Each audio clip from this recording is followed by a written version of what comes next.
Guys, আজকে আমাদের final sports. আগে হয়ে গেছে অঙ্ক দৌড়, যেখানে আমি ফার্স্ট হয়েছিলাম। আর আজকে হবে দৌড়, আর বই মাথায় দিয়ে দৌড় দিতে হবে। আশা আছে দৌড়ে যদি ফার্স্ট হই, আর বই মাথায় দৌড়ে একটা কিছু হইলেই হলো। যেমন খুশি তেমন সাজে দিতে চাইছিলাম, কিন্তু আমার হাতে আর কি চুড়ি খুঁজে পাইতেছিল না। চুড়ি না থাকলে তো আর সাজা যাবে না, কারণ জানেন তো কি সাজতে চাইছিলাম।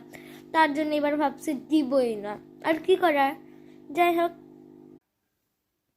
এই দেখেন আমার ফার্স্ট পুরস্কার। 3টা খেলা ছিল না, 3টাতে আমি ফার্স্ট হয়েছি। এই যে একটা মানে এটা যদি এরকম টাইপের দিত তাহলে ভালো হতো। তো 3টাতে ফার্স্ট হওয়ার জন্য আমি চ্যাম্পিয়ন হয়েছি। আর এই জন্য এই যে এই দুটো দিছে। আগের বারে আর কি বল দিছিল চ্যাম্পিয়ন হওয়ার জন্য। আর আমি যদি আর কি যেমন খুশি তেমন সাজে নাম দিতাম, তাহলে একটা পুরস্কার পাইতাম আমি। তাহলে আমার কয়টা হইতো, ধরেন 1 2 3 4 5 6টা হইতো আমার পুরস্কার। যাই হোক, যতগুলো পাইছি তাই ভালো। আল্লাহর কাছে দোয়া করি যাতে আমি এর পরের বার খেলাও ভালো করি। আর আজকের মতো টাটা।